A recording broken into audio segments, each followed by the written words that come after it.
Welcome back, everyone, to part two of my BattleTech Core Rulebook demo, where I'm trying to showcase a lot of the new things that are in this book versus previous versions of the rules.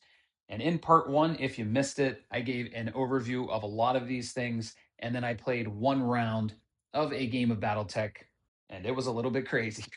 You can still see some of the leftovers here. We had a mech collapse a bridge and fall into the water and almost take some hull breaches and destroy tons of equipment. Probably would have actually destroyed the entire mech if it happened, but luckily we avoided that.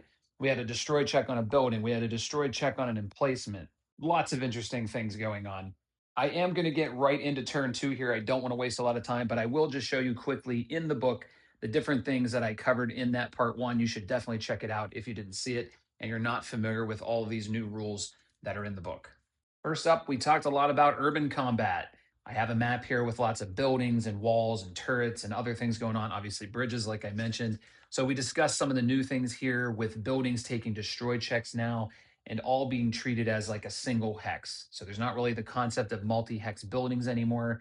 And it comes down to a little bit of a luck on whether you destroy a building or not. They don't really degrade over time. They kind of always have the same set of hit points, if you will, that will trigger that destroy check. I'm very interested to see how this goes, if it turns into a bit of a luck fest or if it actually works better than the previous version where you would just tick away hit points until they finally collapsed. We covered Battlefield Support, and this is specific to ground units, also called assets. This is a simplified way to play with these units compared to what was in Total Warfare, where you played with full record sheets. So I talked a little bit about the simplification and how these cards work. I also demonstrated a little bit of how they worked on the table. Like I mentioned, we saw some movement with the Manticore and the Elementals over here, and we also saw how the destroy checks and the attacks work with these units. I gave a very brief overview of Battlefield Support Aerospace. There's going to be a lot more in this part. This is similar, a simplified way to play with aerospace, which was so complicated in Total Warfare. Just like the urban combat, I'm very interested to see how this plays. From my reading of it so far, I do worry that things could get bogged down in the air to air combat, and there might not be a lot of time for ground attacks. But that's why we're doing the demo. We're going to see. And then finally, I did talk a little bit about the missions chapter. This is basically a bunch of rules, a toolkit of sorts for building missions or playing missions straight out of the book. There is a lot of stuff in here. I mostly focused on creating a force using the scale rules and the multipliers for battle value, basically how you build your force with a battle value limit and make modifications based on the equipment you're bringing, like a C3 network, and the skill adjustments that you might make. I didn't really get into all the other things about setting objectives and coming up with points and things like that. Just was a little bit beyond the scope of what I'm trying to do here. I also feel like that's the kind of thing that you can get into on your own if you want to start building out missions. But the book does have a lot of standard ones in there that you can play. You don't have to do a lot of work. You can just build a force and then just pick one of those and go to town. The starter box and core box, I think, also use pieces of that chapter to give you standard missions to play. I love the ones that were in the Game of Armored Combat box, so I'm interested to see what's in that core box for standard missions. I think those are always a great way to introduce people to Battletech. All right, so you know what I'm covering in this demo. You know that I already played one round and some crazy stuff happened. I am showing just general movement and combat as well, just for people who are totally new to the game or maybe have a little experience with a starter box or something like that, but want to see just kind of how everything comes together. I will narrate as much as I can. I'm not really doing a full teaching of the rules or anything like that, but hopefully just seeing me go through it and doing lots of rules lookups like I had to do the last time just to confirm some edge cases we ran into and just make sure that I'm following things the right way. The core rulebook does change quite a few things from the previous rules. We saw a lot of them here when this unit fell. So I'm trying to show as much of that as I can. We're going to see some of it right off the bat when this thing tries to stand up. Okay, let's get into turn two. The Free Worlds League is the purple. Obviously, the purple painted mechs over here and units, and the green is the Jade Falcon. So, obviously, the green things on this side. The Free Worlds League lost initiative the last time. Let's see what happens this time. Oh, they lose it again. A big 12 for initiative. Okay, so I explained last time that we're using front-loaded initiative, if you will, for unequal number of units. That's what they called it in BattleTech Aces. But for the ground forces, we've got 2 on this side and we've got 3 on this side. The emplacements don't count. They can't move. So I will have to move 2 units and they will move 1, and then I'll move 1 and they'll move 1. That's different from Total Warfare where it was the reverse. Now, before we get to the ground unit movement, we do have an extra step here for aerospace. So right after the initiative phase, you're going to commit uncommitted air assets. And I talked a little bit about that in the first part. I made all of the fighters uncommitted. So they just weren't taking part in the first turn. I just did that to make it a little bit easier to follow along with some of the stuff that was happening here before we started having stuff fly all over the place. Now, I showed this process flow in the first part, didn't talk a whole lot about this, but you're going to see that anything that's not bolded is additional things specific to aerospace. So we're going to do the committing of air assets right now. Then you'll do regular movement for the ground units. Then you'll get started in the range attack phase. And that's when you start doing everything else for these air units. Basically, they're going to figure out what type of attack they're going to do or what type of action they're going to take. So they know what happened on the ground. Now they decide, are they going after the ground units? Are they going to kind of fly around and see if there's any other fighters they want to take aim at? Or are they going to try to protect something that's going after the ground? I'll talk about all this in a minute.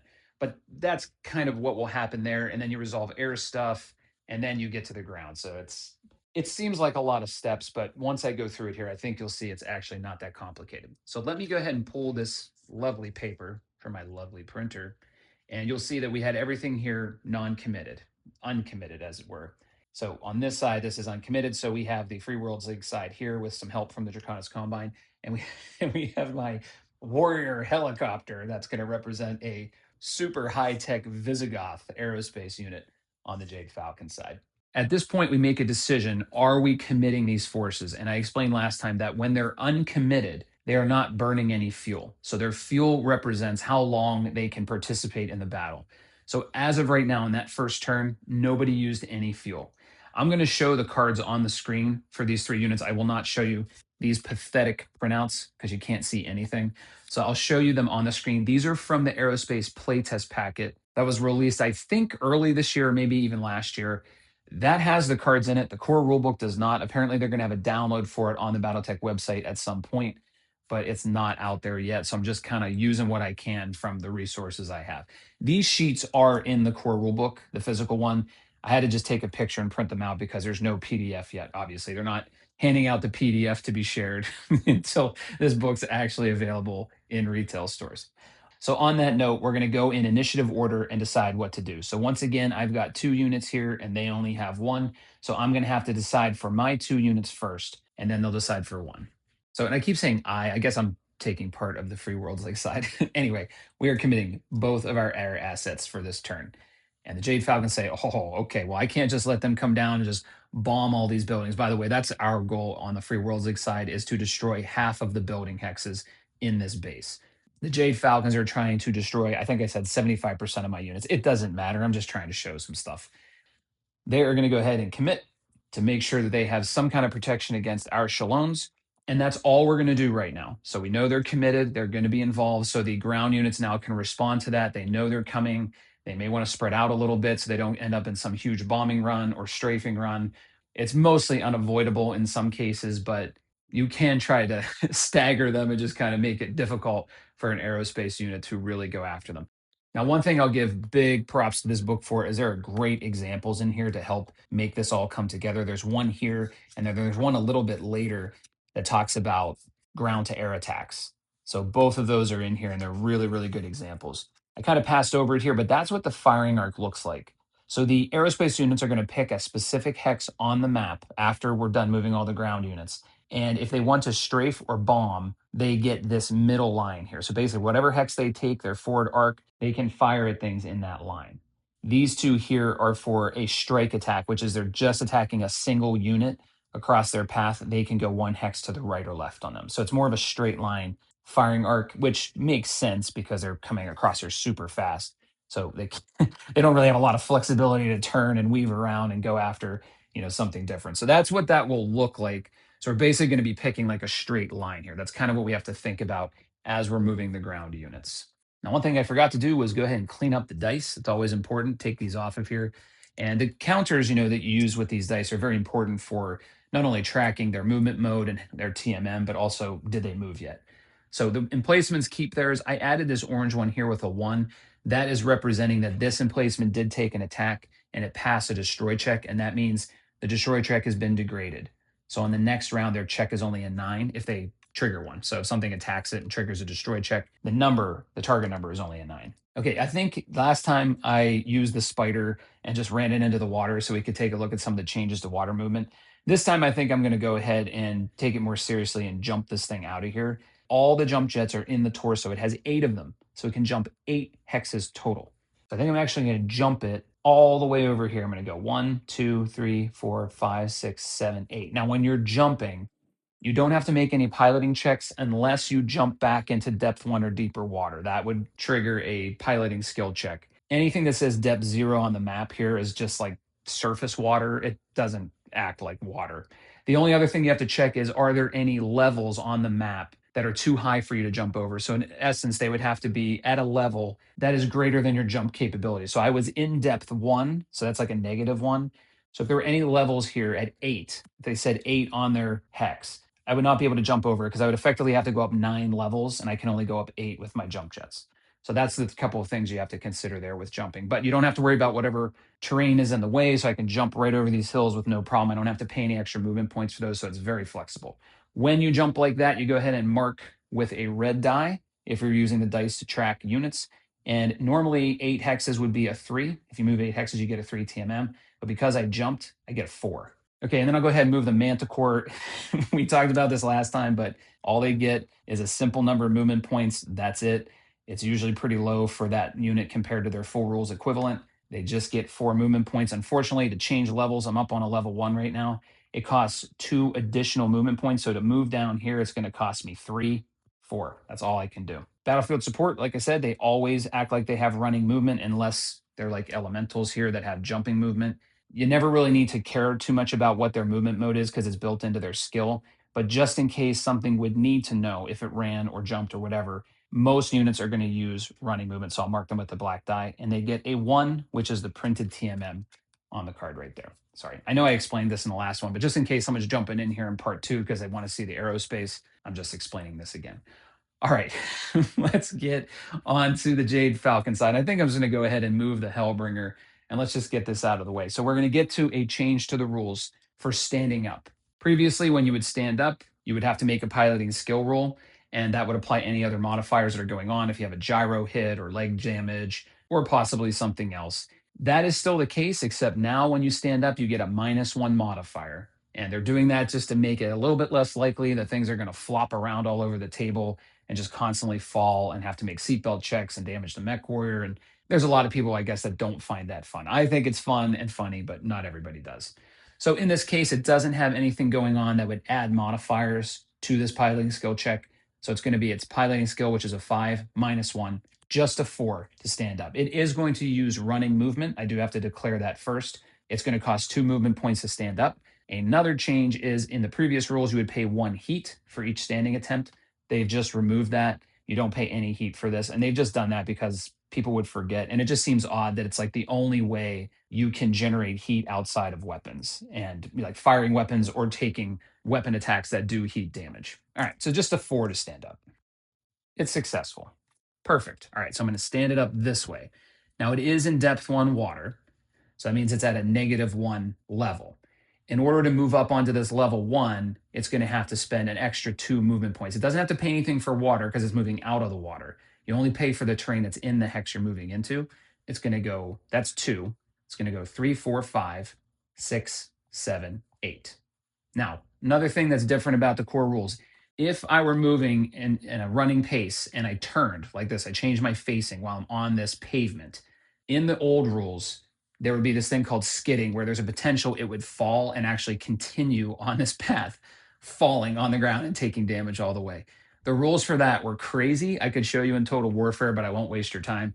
It was several pages to explain how this worked. And then you had domino effects because you could run into something and then displace it. And it was just a mess. I like the realism, but I'm not sad to see that chapter go. I'm perfectly fine with skidding not being in this game anymore. I'm sure there'll be lots of people who disagree, and I wouldn't cry if they had it. But it's one of those things that it seems like a good idea because it's maybe realistic, although most people say, like, come on, like these mechs wouldn't be outfitted with things to prevent them from skidding. But it's just, yeah, it's one of those things. Anyway, I don't have to worry about it. So it moved 1, 2, 3, 4 hexes total. Standing and having to move up 2 levels really slowed it down. So it's only going to get a 1 TMM for that. So that leaves me here with a rifleman. I basically just want to get it closer. It's going to continue firing at buildings because that's our objective, but it also has the option to go after the Hellbringer and potentially after the aerospace units. So for the first move here is moving up onto a level 1 from a level 0, and it has trees on it. So it's going to be 1 to move in here, +1 for the level change, +1 for the trees. That's going to be 3. So I go back down, 4, 5, 6. So I use running movement. It has a maximum of 6 movement points. So the depth 0 water came into play here. It's just telling you there's water on the hex, but it doesn't impede movement in any way. All right, so that was running movement, black die, mark it with a 1 for 4 hexes. Now we move on to the elementals. Somebody pointed out to me that, of course, elementals are mechanized battle armor, and they can actually ride on an Omnimech, and the Hellbringer is an Omnimech. It could have ridden on them. But they also pointed out that if this bridge would have collapsed like it did and the elementals were riding on it, they're not allowed in depth 1 water. They would be destroyed. When it fell into there, they would have been gone. So I guess I'm glad I did it this way, even though I'm struggling to see how they're going to contribute to this battle. But it's okay. They're going to just go ahead and jump up to here. And just like before, they're going to get a TMM of 2, but they use jumping movement, I think. So they get marked with a red die there. Definitely talked way more than I wanted to there. Hopefully that's helpful, though, for people trying to learn the game. Now we're going to get into aerospace. So I went ahead and got the other sheet out. This is the engagement organization, I guess you would call it. So basically, we have 3 engagement zones on this sheet. I think there's supposed to be a line here, but once again, my printer's terrible. So I took them off the other sheet. We know they're all committed, so we don't have to worry too much about that anymore. And once they're committed for the rest of the game. They can't be uncommitted, so they'll just play until their fuel runs out or they're destroyed. If their fuel does run out, then they leave the battlefield. So they're just done at that point. They don't participate anymore. Both the Visigoth and the Shilones, I have 2 Shilones here, and then the Visigoth, they all have 5 fuel. So they'll be around for 5 rounds of the battle, or 5 turns, I should say, and then they'll be done, assuming they survive. That remains to be seen. So just like before, we're going to go in initiative order. That means I'm going to have to say what my fighters are going to do under the Free Worlds League side first. And this is called declaring action. So this is the page I showed before. There are 4 things that you can do. You can remain on station. I guess this would mean they're nearby, but they're not really part of the battle right at this second. They're just waiting for orders on the next turn. I'm not going to be doing that with any of these units, but I could see a case later in the game if something's been degraded a lot and it has very little chance of surviving. You might want to hold off for a minute, let some other units take some fire, and then go ahead and bring it back for like one final attack where it doesn't really matter anymore. That's kind of the use case I could see for that. Another option is intercept duty. And interception basically means that a fighter is going to take on another fighter. Usually a fighter that's going after the ground forces, it's going to try to get behind it and take it out before it can do that. It could also go after another unit that's trying to intercept. So in other words, if I say I want one of my units to be an interceptor and they say, well, one of my units is an interceptor, they could end up fighting each other rather than the interceptor going after something that's trying to attack the ground forces. This will make more sense in a minute when I go through the process. And then you can make an option to go for ground support duty. And that would mean you're going to bomb, strafe, or strike and go after the things that are on the map. Basically, none of these units will get on the map unless they make it to the ground support stage. So they survive anything that went on in the air. Then you put them on the map and go for the ground support. When you do ground support, like this is the range attack phase now, right? So you're going to declare attacks just like the ground forces do. You're going to have to say, are you bombing, strafing, or striking? And then you have to say, what is the target? Basically, you're picking a unit, or you might pick a hex, or you might pick a series of hexes. Any of those can be your target. That will depend on what you choose. If you're picking a bomb, you're most likely just targeting a hex. If you're picking a strike, you're going after a specific unit. If you're doing a strafe, you're going to pick a series of hexes. So if these were in a row, I might say, or even here, actually, for the buildings, I could say, I'm going to start here and I'm going to kind of target this line of hexes, something like that. And regardless, you have to pick a destination hex, so where that miniature will go on the map and it's facing when it's time to resolve the ground attacks. Once you do put a miniature out here, you're going to specify the altitude as well. We don't need to do that right now, but that will impact how difficult it is to attack it, how difficult it is for it to attack things on the ground, and how far, like what its range is, the number of hexes it can target on its run. And the last option is escort duty. This is basically having a fighter accompany a unit that's going after the ground. So if I said, okay, this Shalone is going after the ground, it's going to make a strafing attack. I could assign this one for escort duty that is going to cover this unit. So if any interceptors try to get it, they can intervene and go after the interceptor. So there's kind of like this cat and mouse and this like rock, paper, scissors thing going on where there's always a counter to whatever you're doing. And it's up to you to decide how much you want these things to help you on the ground or how much you want them to just get these aerospace units out of the air. But those are the four things that I have to decide for each of these fighters. So on the Free Worlds League side, I'm going to do exactly what I showed right here. I'm going to assign this Shilone here, the white one, to ground support duty. It is going to try to make a bombing run right along here. So I'm going to choose right here as a destination hex, and it's going to make a run right along here. Now, unfortunately for me, actually, I do have to pick a target hex. I'm going to pick right there, and that's because you drop all the bombs on this hex, but they'll have a chance to scatter in a straight line. So I'm going to pick kind of in the middle here, and then if they scatter, hopefully they go this way. If they go backwards, I'll hope they land here. This brings me to an interesting point. When I was building the force, I guess I had a misunderstanding. I thought some of these units just come with bombs, but apparently you have to declare that they have bombs while you're building your force. You have to actually buy bombs. They don't come with them automatically. So that's my bad for not realizing that, because I looked and all of them have 7 bombs. I'm like, wait a minute, what the heck? But yeah, if I go into the book here, I'll show you. At the end, it talks about force building and purchasing additional things. And I did mention this in part 1, but I kind of had the understanding like fuel where you can buy additional fuel, but the unit does come with some fuel. So I thought bombs were the same way. It comes with some bombs. You can buy additional bombs if you want, but they don't. You have to buy each bomb. They cost 2 BSPs per, and I didn't do that. So my force would go over if I bought bombs. But you know what? Just for demonstration purposes, I'm going to allow it. I'm going to say every one of these fighters has 4 bombs. Yes, it goes above the scale limits. The book tells you you are absolutely not allowed to do that under any circumstances. Oh, well. For the sake of the demonstration, I'm going to go over just slightly. But normally, yes, you have to make sure all your units are within your scale limits. No questions asked. My other fighter here, the purple Shilone, is going to go into escort duty to protect this unit. So if they decide to bring an interceptor in and go after this before it can make the ground attack, I'll have this unit here to go after that interceptor. As I mentioned before, this is the one thing I'm curious about is, do things just get bogged down in the air? Because all the air attacks are resolved first. So that means this thing has to survive whatever happens in the air before it actually gets its opportunity to make the ground attack. If it's destroyed in the air, unlike most concepts in BattleTech, it does not get to make its ground attack. It has to make it through all of that first. So you're not guaranteed to make your attack in Battlefield Support Aerospace. This is where initiative gets really interesting, because as I'm thinking it out, I'm like, well, for the demo, I'm just going to intercept and we'll just be able to show everything. But now that I'm thinking about it, this gives you a huge advantage when you're this unit, because you can say, well, I already know, because I won initiative and you have 2 units, that you're escorting this. So if I decide to come in and intercept, you're already going to be tailing me and you're going to get an opportunity to shoot down my very expensive Visigoth. So you know what? Forget that. I'm going to make a ground attack too, and I'm going to make a strike against the rifleman, which has a low TMM. And this thing does a crap ton of damage. 3 groupings of 11 damage. So this could really mess up the rifleman.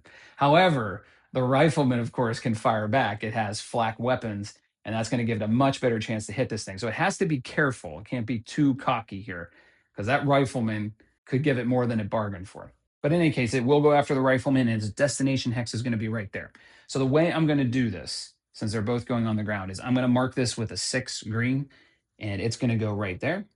And I'm going to put that on this unit as well. I don't know if this is the way you're supposed to do it. It doesn't give you specific instructions on it. It just recommends that you either write down the hex or you just find some way to mark it. This is what I'm going to use. On this side, I'll do the same thing. I'll get a couple of white dice.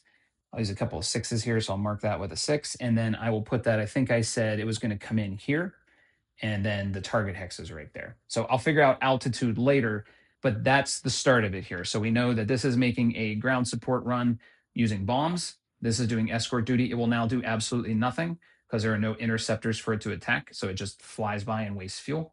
And the Visigoth will be making a strike against the rifleman coming in on that hex. That's everything we need to know right now. I think I might have to declare how many bombs I'll drop. Yes, it does say that right here. If bombs are being dropped, the number of bombs must also be stated. Maximum of 4 per fighter. So you cannot drop more than 4 bombs. Why wouldn't I just drop 4, right? Yeah, that works. Okay, that's fine. I'm kind of like second guessing myself, but that's fine, because the only other way that the Shilones can actually help us destroy these buildings is with strikes. Strafing, you split up all your damage groupings. And since the Shilone can only do 8 damage, it has a bunch of damage groupings. It has 4 of them, I believe, but it can only do 8 damage to each hex when it strafes. So that's not enough to trigger a destroy check. So it'd be A complete waste of time. All right, our next step is to declare the ground attacks. This is going to be a little more interesting this time because the rifleman has lots of weapons and it can do different things. Now, the rule is that because the aerospace units are kind of flying across here, the ground units don't really need to have them in their firing arc if they want to attack them. It's just kind of assumed that at some point they're going to be able to see these things and they can attack them. The only exception is that they cannot use both front and rear weapons. Now, I don't have any units with rear weapons, I don't think. But you can't say it's in both of my arcs. I'm just going to use all my weapons. You have to pick, is it in my front or rear arc that I'm attacking with the weapons? All right, the rifleman, as much as I would like to split attacks between the building and the Visigoth, I'd like to use the LBX 10s on the Visigoth, but then use everything else on this building. Unfortunately, it can't do that. So in the book, it tells you that anti-aircraft attacks, you got to pick one or the other. You either fire at ground targets or you fire at air targets. You can't do both. You can split fire normally against multiple air targets or multiple ground targets, but you can't split between the two. You can't attack a ground unit and then attack an air unit. So in that case, it's going to fire its two light PPCs, its two LBX 10s with cluster ammunition, and one ER medium laser at the Visigoth. The rifleman is going to get a ton of bonuses here, at least for the LBX 10s, because those are flak weapons. In other words, when you use cluster ammunition, it counts as flak, so that gets a big bonus when you're attacking air units. The Spider is going to attack this emplacement again. Now, the elementals are in an interesting situation because the aerospace unit's going to be flying right over here. However, if you look at their range, it's 2, 4, 6. In the rules for Battlefield Support Aerospace, ground units can only attack them, and they can only attack units that are making a ground run, but they have to have a range that is 8 or higher. So if the maximum range that they have capability of, including indirect fire, so indirect fire always has 7, 14, 21. This unit does not have indirect fire, so its maximum range is 6. It cannot make an attack, so basically it won't do anything this round. The Manticore is once again going to attack this building. It does have this level 1 in front of it, but it's not adjacent, so that means it can see this building over it and make the attack. And that brings us to the Hellbringer. This thing has an absolute crap ton of weapons. It's going to use its ERPPC, its LRM-15, its Ultra AC-5 with a double shot, and its heavy large laser, all against the Rifleman, which is really the only major threat to this mission. And there you go. We've declared everything. At this point, we get into air attacks. However, we don't have any. We didn't get any interceptors out here, so there are no air-to-air attacks happening in this turn. So if we go back to our list, that's going to skip the vast majority of what we have here. So it says resolve air-to-air engagements involving interceptors and or escorts. We don't have any. Check to see if air assets that took damage from engagements were shot down. Destroy checks, not going to happen. Resolve air-to-air attacks by surviving interceptors against support fighters. Nope. Support fighters that survived are moved from the ground support hex of the engagement zone to the previously announced hex on the battlefield. So what that means is I'm going to bring the very fancy Visigoth into here, and I'm going to move the white Shilone to here. There we go. And this can go away for now.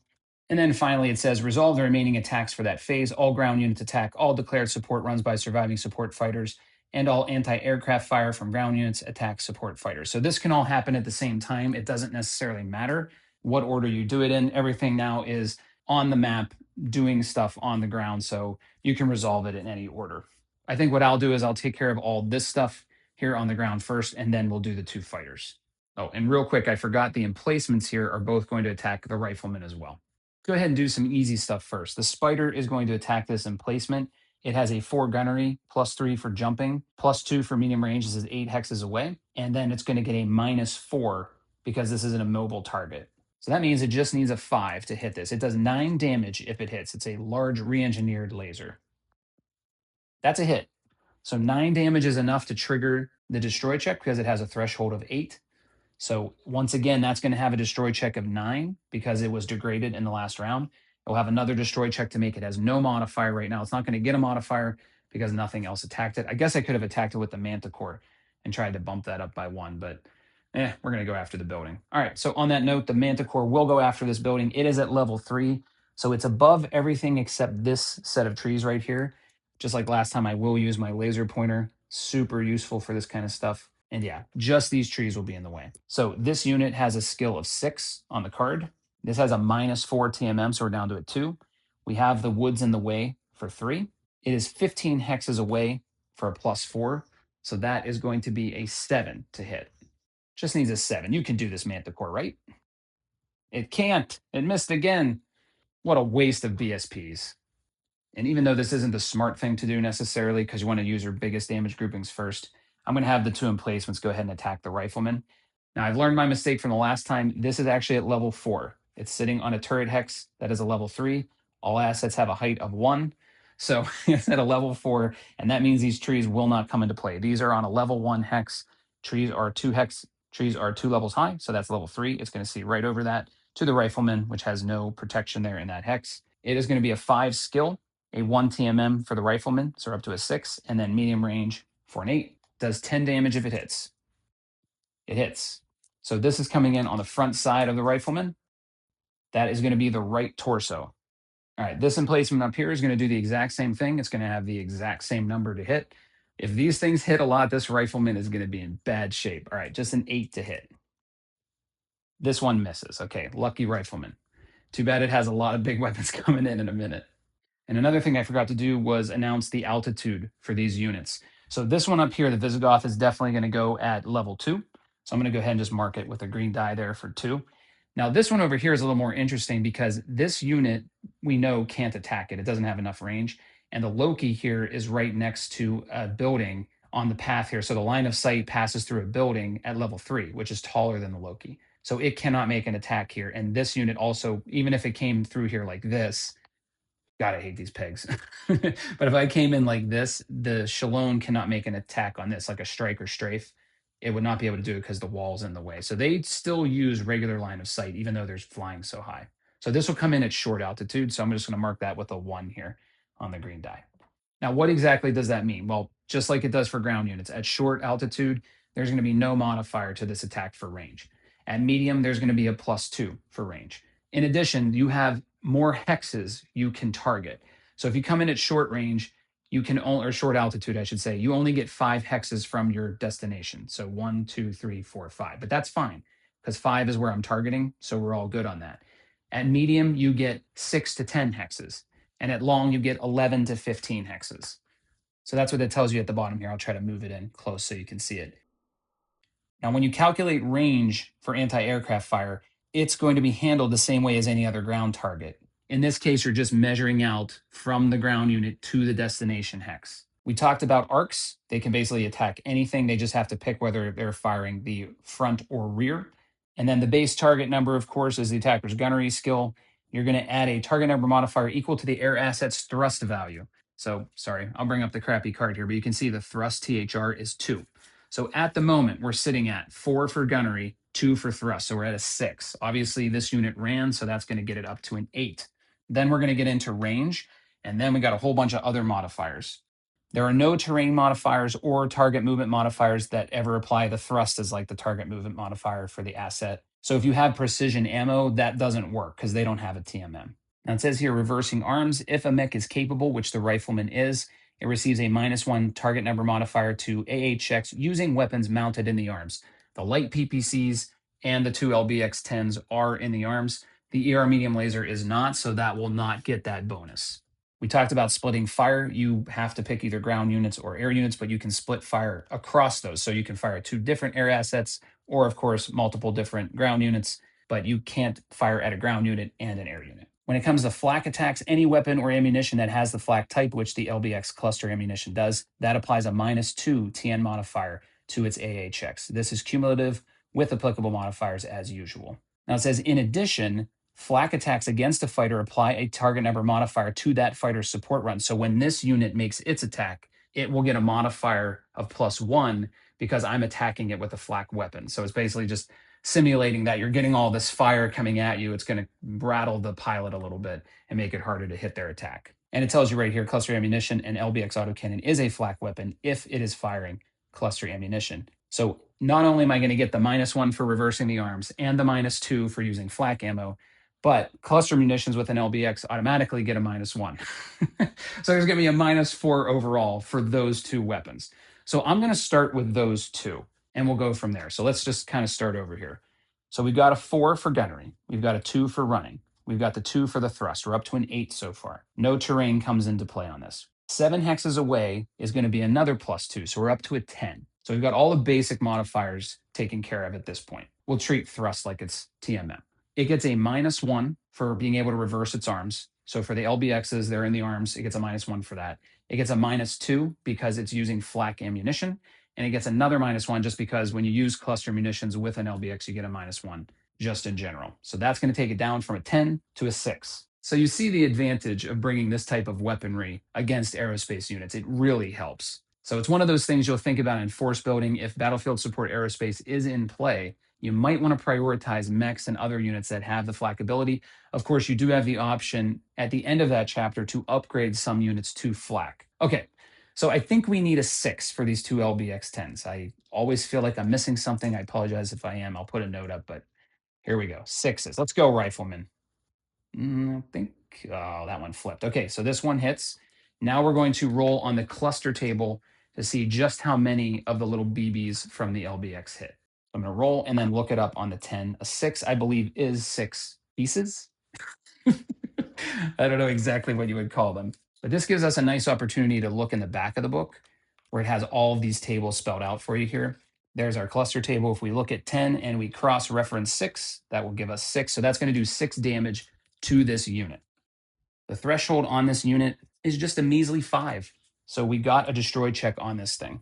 Now we're going to see if we get any bonuses. Next, I'm going to do the light PPCs. Now they're only going to get the -1 modifier for being in the arms. So these are going to need a 9 to hit. Nothing. Finally, we're going to do the ER medium laser. They don't get that bonus, so it's going to be a 10 for them.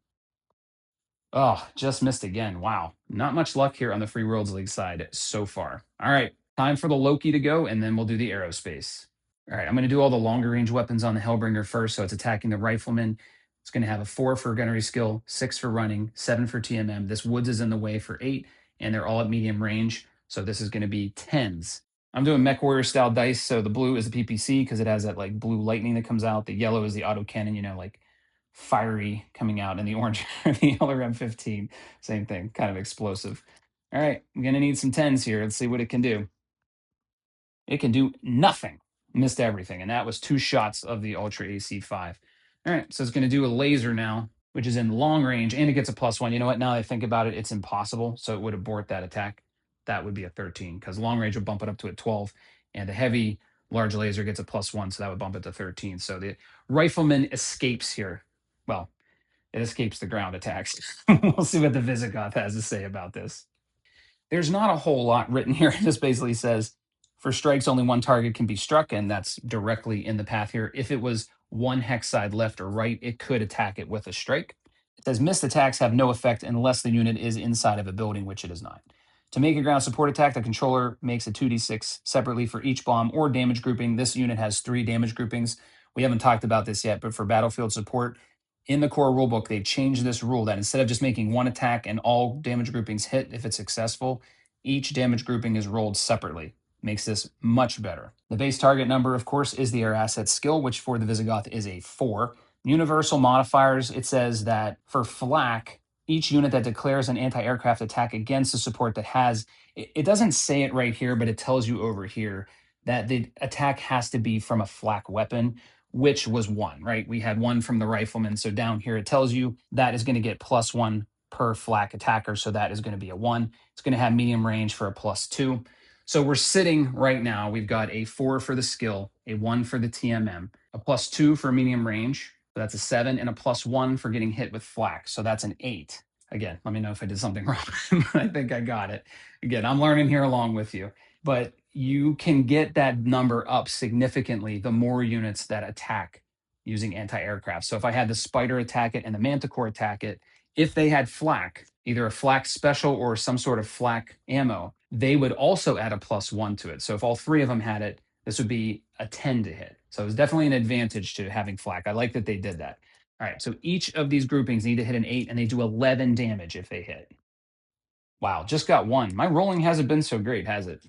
All right, so this is going to trigger a piloting skill roll for the rifleman because it took 20 points or more of damage. So I just marked that with a pink die with a 1 showing on it. I just use the pink die to indicate things that need to happen at the end of the phase. All right, where does this 11 damage go? Hopefully not a 6 here. A 3, that's the right arm. Ooh, we don't want those arms to be damaged on the rifleman, but it hasn't been touched there yet, so it's doing okay. Now let's do the Shilone with my illegal bombs, right? I'm not supposed to have them. I went over the battlefield support limit or the battle value limit. That's okay. Let's take a look at the rules. Regardless of how many bombs have been purchased, it can only use up to 4 in any one attack. I am using all 4. Make a separate attack roll for each bomb being dropped. Unlike other air asset attacks, bombs have the AE weapon type. Bomb attacks ignore partial cover except for mechs occupying a water hex. In such cases, you add a +1. We don't need to worry about that. We're just attacking a building. This should be super duper easy. It says ensuring that the fighter releases its bombs at precisely the right time is tricky. Bombs never scatter outside the fighter's firing arcs. That is a straight line here. So they're either going to overshoot this hex this way or undershoot it this way. Those are the only directions it's going to go. The attacker rolls 1d6 on a 1 to 3. Any missed bombs fall short. On a 4 to 6, they overshoot. And that applies to all of the bombs. Let's go ahead and roll a 1d6 and see what happens. A 2. So they're going to fall short if they miss. If they hit, no problem. But if they miss, they'll fall short. That's probably the worst of the two options, but that's okay. Targeting here, I would just want to miss by more than 1. Basically, they're going to scatter based on the margin of failure. If you miss the attack, you're going to subtract the number you rolled from the target number, and it's going to move that number of hexes. So if this requires a 6 and I roll 4, it's going to go back 2 hexes and land here. Tells you that right here. What I just said, the scatter distance is based on the attack's margin of failure. You roll this for every single bomb. So what I just rolled is just universal to all the bombs, but each bomb you roll the scatter individually, of course, based on their attack. And then it just tells you automatic misses, you're still going to figure out where they go, right? They might miss because it's a 13, but they're still going to scatter and go somewhere. Now, the only modifier I have to look at here is going to be the bomb attack, which is a +1. But I think for the most part, these, I don't know if they're going to be automatic, but they're going to be darn close. So the Shilone has a skill of 5. I'm going to add a +1 for a bomb attack. That brings it up to a 6. It's coming in at short altitude, so there's no modifier for that. And it's attacking this hex, which normally gets a -4, but because it's an area of effect attack, it does not get that modifier. It tells you right here under bomb modifiers, you get the +1 for bomb attacks, and then as AE attacks, they do not apply the -4 immobile target number modifier for a hex. So that means our target number is a 6 to hit this hex. Anything that falls short of that will go in this direction, equal to the difference between what I roll and that target. Okay, our first one hits. That does 10 damage. I don't know if I mentioned that, but all bombs do 10 damage. They don't have special bombs as far as I know, at least not yet. Maybe that'll be in optional rules, but every bomb just does 10 damage area of effect style. Okay, so we're gonna have a destroy check on that building, but we won't roll these until the attack is completely finished. Second bomb also hits. So that does 20 damage. That still won't trigger a bonus to that destroy check. You got to get to 21 or higher. See if we can land another one. We did. All right, so this is going to get a bonus of 1 now to that destroy check. Our last bomb. Let's see if we can miss one and actually scatter. We did. Okay, we got a 4. So that means it's going to go 2 hexes this direction. They're falling short. It's going to land right here. And that is going to trigger a destroy check on that hex as well. So I would have liked a little more scatter to try to get more destroy checks. But at a 9, the rate we're going here really makes no difference. So this unit's attacks are done. So we'll go ahead and do this destroy check first on the non-modified building hex. This is going to be just another 9 to destroy this hex. Let's see what we can do. Missed it again. And now we'll roll one on this one. It gets a +1, so I just need an 8 or higher. There we go. We finally destroyed a hex. And to mark that, I'm going to go ahead and put this orange die there instead. So that's just going to indicate that that hex is destroyed. Okay, I'm glad we finally got one. I was getting a little worried here that this is going to be like impossible to destroy these hexes. But, if you trigger enough of these, obviously the odds are going to kind of work for you. Okay, all of the attacks are complete now for every unit that was doing ground attacks. The only thing we have to do here is roll a piloting skill check for the rifleman. It has a piloting skill of 5. It has a +1 for taking 20 points of damage. Needs a 6 to stay upright. It does it. Ooh, close, but it does it. So I'll go ahead and remove that. That will end the ranged combat phase. We don't have any other checks to do here. We will roll into the physical attack phase, but nothing can do any physical attacks.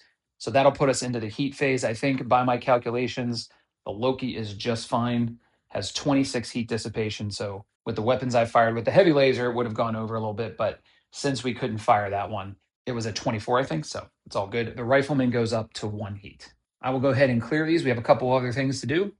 There are 2 more destroy checks to make, but we're in the end phase now. This emplacement took a shot from the spider and triggered the destroy check. It already has a degradation of 1, so I'll bring that card up again. I wrote -1 on it. So that means the target number is a 9 to destroy this, just like the building. Here we go. No luck. All right. So that degradation will go up to 2. So on the card, I would mark it with a -2 now. So the next time that has a destroy check, it's an 8. I'll tell you what, for being light in placements, they're tough to kill. All right. And then we're going to have a destroy check on the Visigoth, which just barely took enough damage to trigger one. The Visigoth has a check of 9 plus. I tried to look up what that plus means. It seems like they kind of all have it. Like the Shilone has an 8 plus, but I couldn't quite make sense of what exactly that's supposed to mean. I'm not sure. If I'm missing something, please let me know. Okay, anyway, the destroy check is a 9 or higher on the Visigoth. This would be hilarious if we destroy it. Oh, dang it. Okay. All right. There it goes. I like how I've adopted the free worlds like they're my force. I don't care. I'm controlling both of them. Okay, that will bring us to the end of this turn. I hope you found this enjoyable. This was a lot of me learning along with you. I have a good sense of how this aerospace works, but it's one of those things that I still feel like I have to have the book open and just kind of refresh my memory every time I do something. I'm going to call it here because I can already see that the amount of time this has taken is going to make it a fairly long video. So I think I'll just make this the aerospace overview, and then we'll get into part 3 and I'll kind of just play out the rest of the turns a little more quickly. I won't have to explain every single thing, although we are going to talk a little bit more about intercepting and escorting because I'll make sure to take those actions the next time. And then we'll see what the heck these guys can do about these building hexes. They're proving very difficult to destroy. We're probably going to have to just focus on them with strikes from the Shalone and the Rifleman. I think that's really the only path to victory. All right, as always, any questions or comments, please let me know. Anything else you'd like to see while I'm doing this demo? And thanks for watching.